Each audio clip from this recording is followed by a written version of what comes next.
হরে কৃষ্ণ। সকল মাতাজি এবং প্রভুজিদের চরণে আমার প্রণাম। আমরা শ্রী ঈশ উপনিষদ অধ্যয়ন করছি। আজকে আমাদের পঞ্চম মন্ত্র।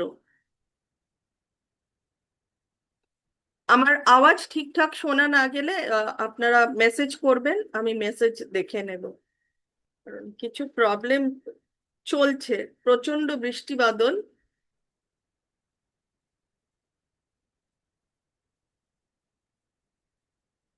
আমরা আজকে পঞ্চম মন্ত্র অধ্যয়ন করব। সকলকে আজকের পঞ্চম মন্ত্রতে সুস্বাগতম। আমরা মঙ্গলাচরণ দিয়ে শুরু করব। ওম অজ্ঞানতিমিরান্ধস্য জ্ঞানাঞ্জনশলাকয়া চক্ষুরুন্মিলিतं येन তস্मै শ্রীগুরুভে নমঃ। শ্রীচৈতন্যমনোভীষ্টং স্থাপিतं येन भूतले स्वयं रूपा कदा मह्यं ददाति स्वपदान्तिकं। वन्देऽहं श्रीगुरु श्रीयुतपदकमलं श्रीगुरून् वैष्णवांश्च श्रीरूपं साग्रजातं सहगण रघुनाथान्वितं तं सजीवं साद्वैतं सावधूतं परिजनसहितं श्रीकृष्ण चैतन्य देवं श्रीराधा कृष्ण पादान् सहगण ललिता श्रीविशाखान्वितांश्च। हे कृष्ण करुणा सिंधु दीनबंधु जगत्पते गोपेश गोपिका कांतो श्री राधा कांतो नमोस्तुते। तप्त कांचन गौरांगी श्री राधे वृंदावनेश्वरी वृषभानुसुते देवी प्रणमामि हरि प्रिये। वाञ्छा कल्पतरुभ्यश्च कृपा सिन्धुभ्येव च पतितानां पावनेभ्यो वैष्णवेभ्यो नमो नमः। नमो विष्णुपादाय कृष्णपृष्ठाय भूतले श्रीमते भक्ति वेदांत स्वामिनिति नामिने नमस्ते सरस्वते देवे गौरवाणी प्रचारिणे निर्विशेषो शून्यवादी पाश्चात्य देशतारिणे। जय श्री कृष्ण चैतन्य प्रभु नित्यानंद श्री अद्वैत गदाधर श्रीवासादि गौर भक्त वृंद। हरे कृष्ण कृष्ण कृष्ण हरे हरे हरे रामो रामो रामो हरे हरे। निताई गौर प्रेमानंदे हरि हरि बोल। श्रीला प्रभुपाद की जय, श्रीला गुरु महाराज की जय, गुरु परंपरा की जय, श्री श्री राधा गोविंद जी की जय, समवेत गौर भक्त वृंद की जय।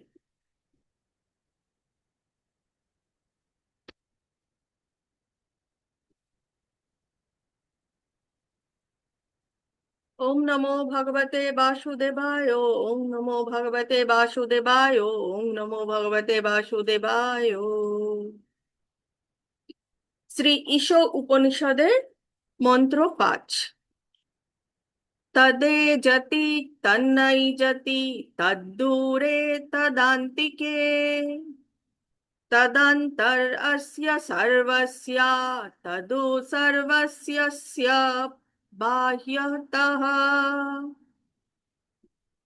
আমরা অনুবাদ দেখে নেব।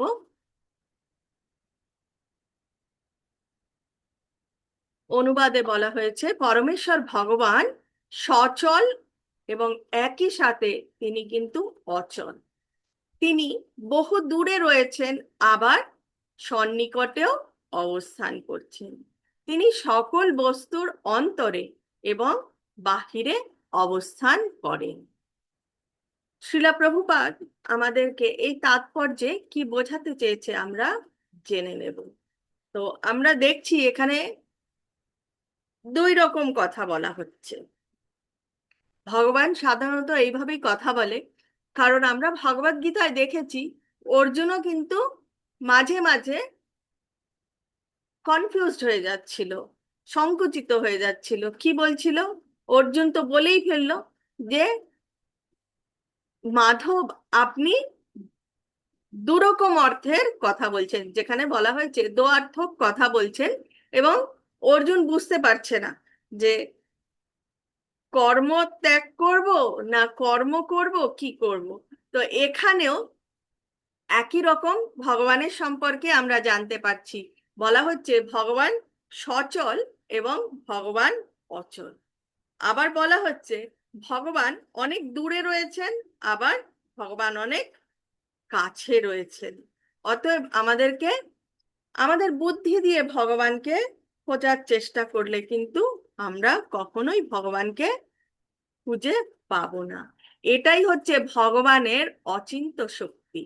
আমরা গতকালকে দেখেছিলাম 3 রকমের শক্তি রয়েছে। 3 রকমের শক্তি কি কি?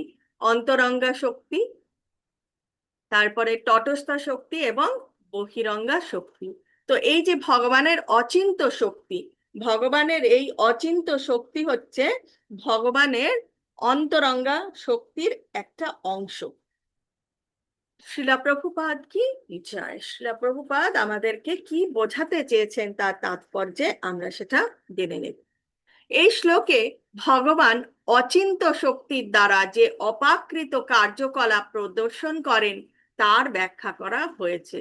তো সেই অচিন্ত শক্তি হচ্ছে অন্তরঙ্গ শক্তির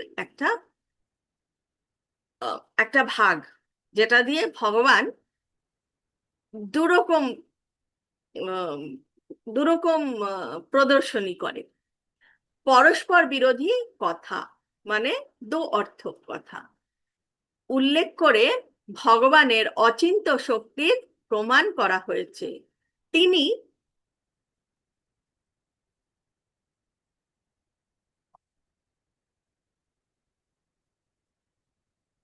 এই প্রকার পরস্পর বিরোধী বৈশিষ্ট্য ভগবানের অচিন্ত শক্তিকে ইঙ্গিত করে।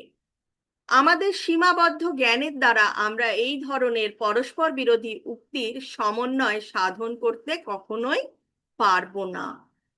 পারি না।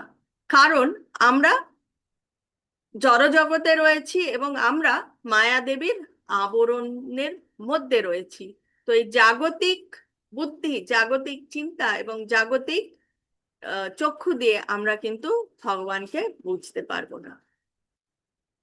আমাদের সীমিত জ্ঞান দ্বারা আমরা কেবল ভগবানের সম্বন্ধে কিছু কল্পনা করতে পারি, কিন্তু ভগবানকে পুরোপুরি জানতে পারি না। জানতে পারবো একমাত্র ভক্তির দ্বারা। মায়াবাদ সম্প্রদায়ের নির্বিশেষবাদী দার্শনিকেরা ভগবানের নির্বিশেষ কার্যকলাপ মাত্র গ্রহণ করেন এবং তার সবিশেষ রূপকে তারা কিন্তু গ্রহণ করেন না।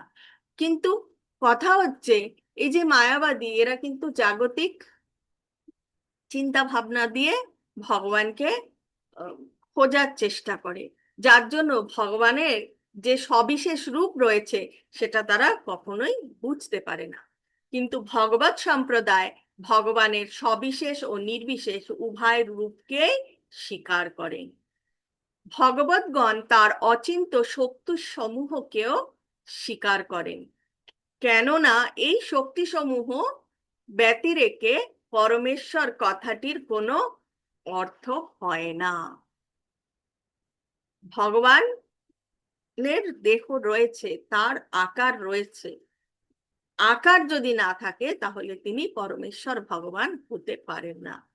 যেহেতু আমরা ভগবানকে স্বচক্ষে দর্শন করতে পারি না, আমাদের মনে করা উচিত নয় যে তাই ভগবানের কোনো সবিশেষ সত্তা নেই। ভগবানের সব সময় সবিশেষ সত্তা রয়েছে। এই যুক্তি খণ্ডন করে ঈশ উপনিষদ আমাদের সতর্ক করছেন যে ভগবান যেমন আমাদের থেকে অতি দূরে, তেমনি তিনি অতি নিকটেও অবস্থান করেন। ভগবানের ধাম জড় আকাশ থেকে বহু বহু দূরে, এবং এমনকি এই জড় আকাশ পরিমাপ করার কোনো উপায়ও আমাদের জানা নেই। জড় আকাশ যদি বহু বহু দূর বিস্তৃত হয়, তাহলে জড় আকাশের অতীতে সেই চিদাকাশ যে রয়েছে, সেই চিদাকাশকে জানার তো কোনো প্রশ্নই ওঠে না। চিদাকাশে যে জড় ব্রহ্মাণ্ড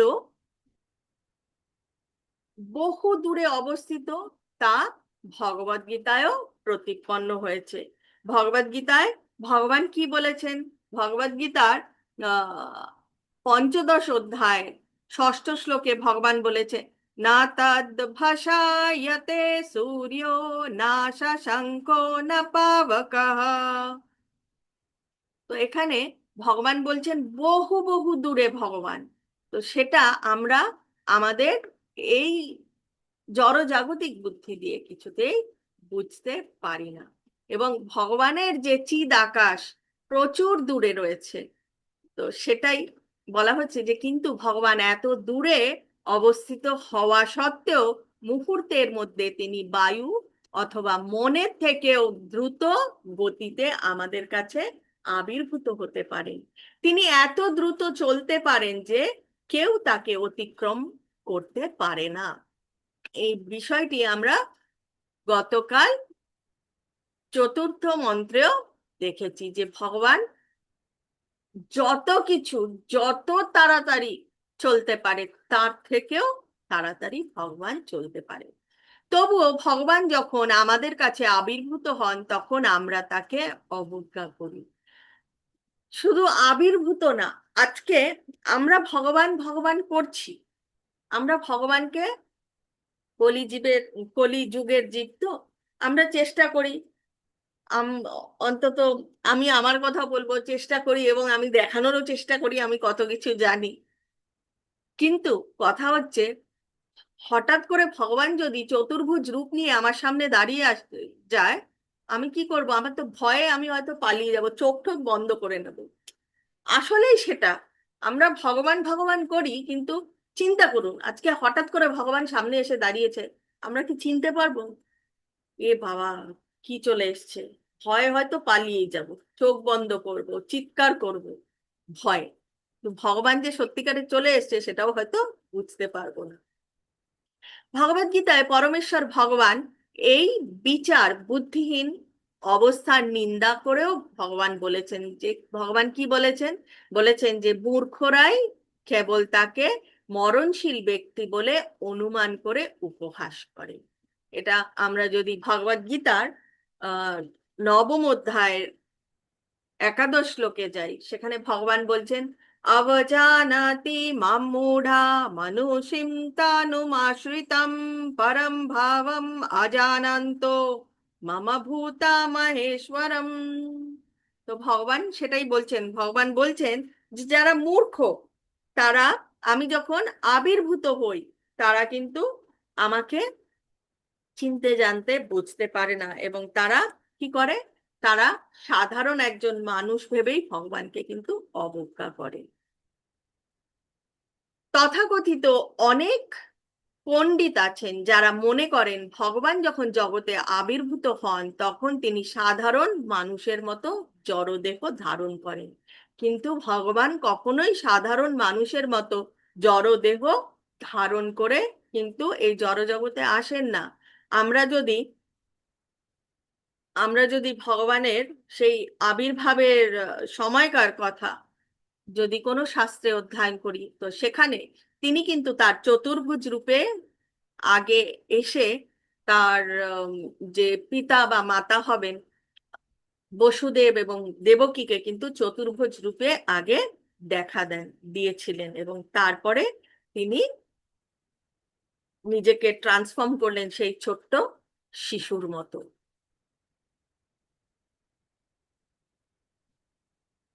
ভগবানের অচিন্ত শক্তির কথা না জেনেই ভগবানকে সাধারণ মানুষের মতো মনে করে। অচিন্ত শক্তি সম্পন্ন বলে ভগবান যে কোনো উপায় আমাদের সেবা গ্রহণ করতে পারেন। তো ভগবান আমাদের সেবা যে কোনো উপায় গ্রহণ করতে পারেন। আমরা ভগবানের জন্য যা কিছুই করি না কেন, ভগবানের জন্য মনে মনে যদি ভগবানকে পুজো করার চেষ্টা করি, সেটাও কিন্তু ভগবান গ্রহণ করেন। তার বিভিন্ন শক্তিকে স্বেচ্ছায় রূপান্তরিত তিনি করতে পারেন। অবিশ্বাসীরা তর্ক করে যে ভগবান স্বয়ং কোনো মূর্তি।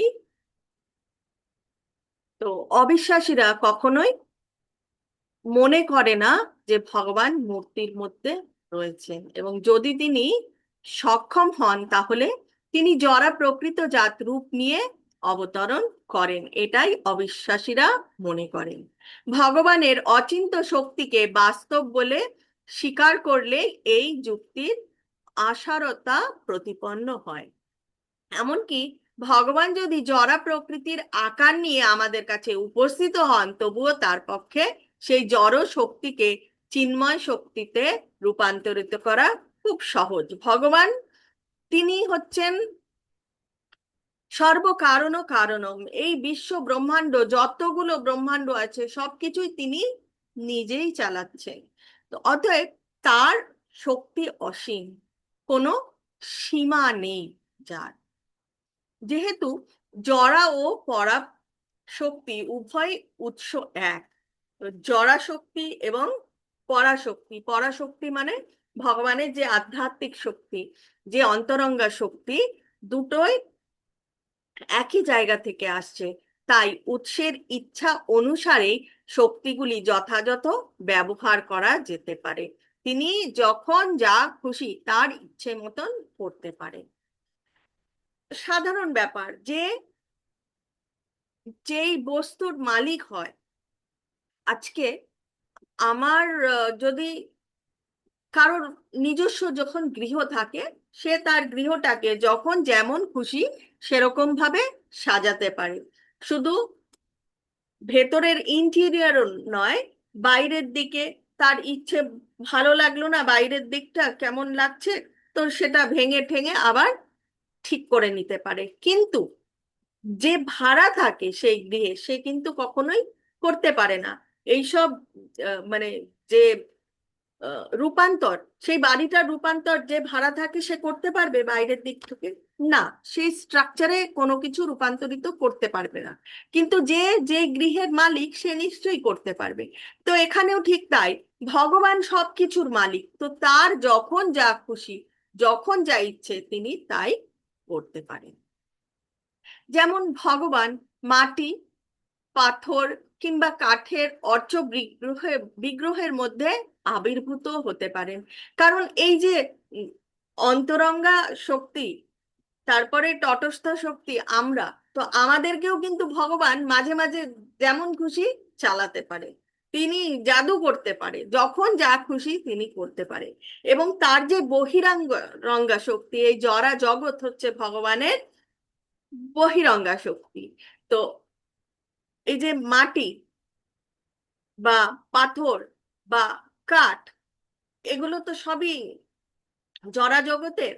তো এই জড়া জগতের যে কোনো কিছুর মধ্যে কিন্তু ভগবান বসবাস করতে পারেন।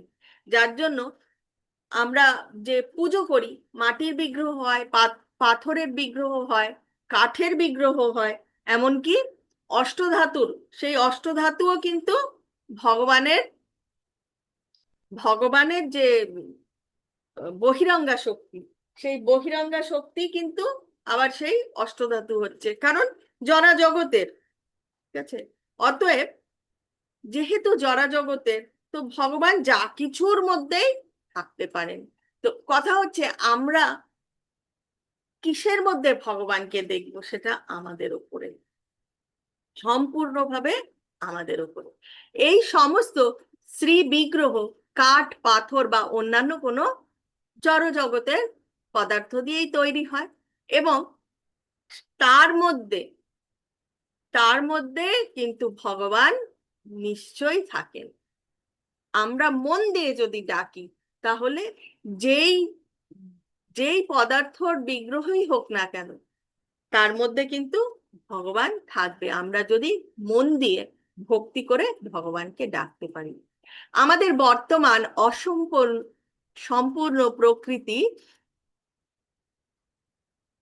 আমাদের বর্তমান অসম্পূর্ণ প্রাকৃত অবস্থায় ত্রুটিযুক্ত দর্শন শক্তির কারণে আমরা পরমেশ্বর ভগবানকে দর্শন করতে পারি না। কারণ আমাদের ইন্দ্রিয়গুলো ত্রুটিপূর্ণ, ত্রুটিহীন নয়। যার জন্য আমরা অনেক সময় মনে করে থাকি ভগবান এখানে নেই, ওই মন্দিরের ভগবান আছে। সেটা সম্পূর্ণ আমাদের ব্যাপার। ভগবান সব কিছুর মধ্যেই আছেন, প্রতিটি মন্দিরে প্রতিটি বিগ্রহের মধ্যেই কিন্তু ভগবান আছে।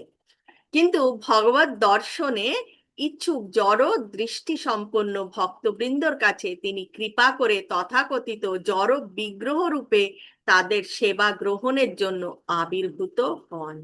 তাহলে যে যেখানে যেইভাবে ভগবানকে সেবা করতে চায় সে কিন্তু করতে পারে, এবং শুধু সেটাই নয়, ভগবান সেই সেবা কিন্তু গ্রহণ করেন, যদি ভক্তি দিয়ে সেই সেবা করা হয়। কারো মনে করা উচিত নয় যে যারা পৌত্তলিক তারা ভগবত ভক্তির নিম্নতম পর্যায়ে বিরাজ করছেন। প্রকৃতপক্ষে তারা ভগবত উপাসনাই করছেন এবং তিনি তাদের কাছে সহজগম্যভাবে আবির্ভূত হতে সম্মত হয়েছেন। অর্চা বিগ্রহ উপাসকের মন গড়া নয়। তো যে বিগ্রহ কেউ খেলার ছলেই আনুক বা যেভাবেই আনুক, সেটা কিন্তু মন গড়া নয়, তা তার সকল আনুষঙ্গিক সহ নিত্য বর্তমান। একমাত্র শুদ্ধ অন্তঃকরণ বিশিষ্ট ভক্তই এই সত্য অনুসন্ধান করতে পারেন, নাস্তিকদের দ্বারা কিন্তু সম্ভব নয়। ভগবদ্গীতায় 4th অধ্যায়ের 11 শ্লোকে ভগবান কি বলেছেন? ভগবান বলেছেন যে ভক্তের শরণাগতির মাত্রা অনুসারেই তিনি তার ভক্তের সঙ্গে সম্পর্কিত হন। তার শরণাগত ভক্ত ভিন্ন, অন্য আর কারোর কাছে তিনি আত্মপ্রকাশ করেন না। তাহলে ভগবান তার ভক্তের কাছেই কিন্তু আত্মপ্রকাশ করেন। কোন ভক্ত? যে পুরোপুরি ভাবে ভগবানের চরণ কমলে নিজেকে সমর্পণ করেছেন, সেই ভগবানকে চিনতে জানতে বুঝতে পারে। সুতরাং শরণাগত ভক্তের কাছে তিনি অত্যন্ত সুলভ, কিন্তু যারা শরণাগত নয় তাদের কাছ থেকে তিনি বহু বহু কোটি কোটি কোটি কোটি মাইল দূরে অবস্থান করেন এবং তাদের কাছে তিনি একান্তই দুর্লভ। এই প্রসঙ্গে শাস্ত্রে বর্ণিত সগুণ এবং নির্গুণ শব্দের দুটি অত্যন্ত তাৎপর্যপূর্ণ। সগুণ শব্দের অর্থ এই নয় যে ভগবান যখন এই জগতে আবির্ভূত হন তখন তিনি জড় প্রকৃতির নিয়মের অধীন হন, যদিও তিনি উপলভ্য এবং প্রাকৃত রূপেই আবির্ভূত হন। সকল শক্তির উৎস হওয়ায় তার কাছে জড়া শক্তি ও চিন্ময় শক্তির মধ্যে কোনো ভেদ নেই। তো ভগবানের কাছে সবই সমান। সকল শক্তির নিয়ন্তা বলে আমাদের মতো তিনি কখনোই সেই শক্তিগুলির দ্বারা প্রভাবিত হন না, কারণ শক্তিগুলোর মালিককে ভগবান নিজেই। তো যে মালিক সেই সবকিছু নিয়ন্ত্রণ করে, অতএব ভগবান কিন্তু এই জড়া জগতিক এই কোনো বন্ধনে তিনি পড়েন না। জড় শক্তি তার নির্দেশেই কাজ করে, তাই তিনি তার উদ্দেশ্য সাধনের জন্য জড় শক্তিকে চালনা করতে পারেন। ভগবানই এই জড়া জগৎকে পরিচালনা করেন। মায়াদেবীকে কিন্তু ভগবান নিজেই পরিচালনা, কিন্তু তিনি স্বয়ং কখনো এই জড়া শক্তির গুণ দ্বারা প্রভাবিত হন না। আবার পরিশেষে তিনি কখনো নিরাকারও হয়ে যান না। প্রকৃতপক্ষে তিনি নিত্য শ্রীবিগ্রহ সম্পন্ন আদি পুরুষ। তার নির্বিশেষ রূপ বা ব্রহ্মজ্যোতি হচ্ছে তার দেহ নিঃসৃত জ্যোতি, ঠিক যেমন সূর্য রশ্মি হচ্ছে সূর্য দেবতার দেহ নিঃসৃত জ্যোতি। যেটা ব্রহ্ম বলে সেটা হচ্ছে ভগবানের জ্যোতি মাত্র। ভগবান রয়েছে, ভগবান কিন্তু আলাদা রয়েছে, ভগবানের জ্যোতিকে ব্রহ্মণ বলা হচ্ছে। প্রহ্লাদ মহারাজ শৈশবে যখন তার ঘোর নাস্তিক পিতা হিরণ্যকশিপুর সম্মুখে ছিলেন, তখন তার পিতা তাকে জিজ্ঞেস করেছিল, তোমার ভগবান কোথায়? প্রহ্লাদ মহারাজ যখন উত্তর দিলেন ভগবান সর্বত্র বিরাজমান, তখন তার পিতা ক্রুদ্ধস্বরে জিজ্ঞেস করলেন তার ঈশ্বর কি এই রাজপ্রাসাদের কোনো একটি স্তম্ভের মধ্যে আছে কিনা। এবং শিশু প্রহ্লাদ তখন কি বলেছিলেন? হ্যাঁ পিতা, তিনি সর্বত্র বিরাজমান। আপনি যদি বলেন তো এই স্তম্ভের মধ্যেও আমার ভগবান রয়েছেন। এবং তখনই সেই নাস্তিক অসুর তার সম্মুখে স্তম্ভটি ভেঙে চূর্ণ বিচূর্ণ করলে তার ভেতর থেকে তৎক্ষণাৎ কে বের হয়? নরসিংহদেব, অর্ধ নর অর্ধ সিংহ অবতার, নৃসিংহ মূর্তি আবির্ভূত হয়ে হিরণ্যকশিপুকে বধ করেন। এভাবেই ভগবান সমস্ত কিছুর মধ্যে রয়েছেন এবং তার বিভিন্ন শক্তির দ্বারা তিনি সবকিছু সৃষ্টি করেন। তার ঐকান্তিক ভক্তকে কৃপা প্রদর্শন করার জন্য তার অচিন্ত শক্তির দ্বারা তিনি যে কোনো স্থানে আবির্ভূত হতে পারেন। একমাত্র ভক্তের কথা রাখার জন্য তিনি কিন্তু সেই স্তম্ভ থেকে বেরিয়ে এসেছিলেন। ভগবান নৃসিংহ ফটিক স্তম্ভের মধ্যে থেকে আবির্ভূত হয়েছিলেন তার ভক্ত প্রহ্লাদের মনোবাঞ্ছা পূর্ণ করার জন্য। নাস্তিক হিরণ্যকশিপুর আদেশে কিন্তু ভগবান সেখান থেকে আবির্ভূত হননি। প্রহ্লাদ মহারাজ বলেছিলেন, হ্যাঁ পিতা, এই স্তম্ভের মধ্যেও আমার ভগবান আছে। তো ভক্তের কথা রাখার জন্য ভগবান সেই স্তম্ভ থেকেই বেরিয়ে এসেছিলেন। একজন নাস্তিক ভগবানকে আবির্ভূত হওয়ার জন্য আদেশ করতে পারে না, কিন্তু ভগবান তার ভক্তকে কৃপা প্রদর্শনের জন্য সব সময় সর্বত্র আবির্ভূত হন। শ্রী চৈতন্য মহাপ্রভুকে কে ডেকেছিলেন? অদ্বৈত পণ্ডিত। শ্রী অদ্বৈত পণ্ডিত হুঙ্কার দিয়েছিলেন ভগবানকে আবির্ভূত হওয়ার জন্য, এবং তখনই কিন্তু চৈতন্য মহাপ্রভু আবির্ভূত হন। তেমনি ভগবদ গীতার 4th অধ্যায়ের 8ম শ্লোকে বলা হয়েছে যে বিশ্বাসীদের রক্ষা এবং অবিশ্বাসীদের বিনাশ করবার জন্য ভগবান আবির্ভূত হন। একই কথা ভাগবতমেও রয়েছে, এতে চামসা খালা পুংসা কৃষ্ণাস্তু ভগবান স্বয়ং।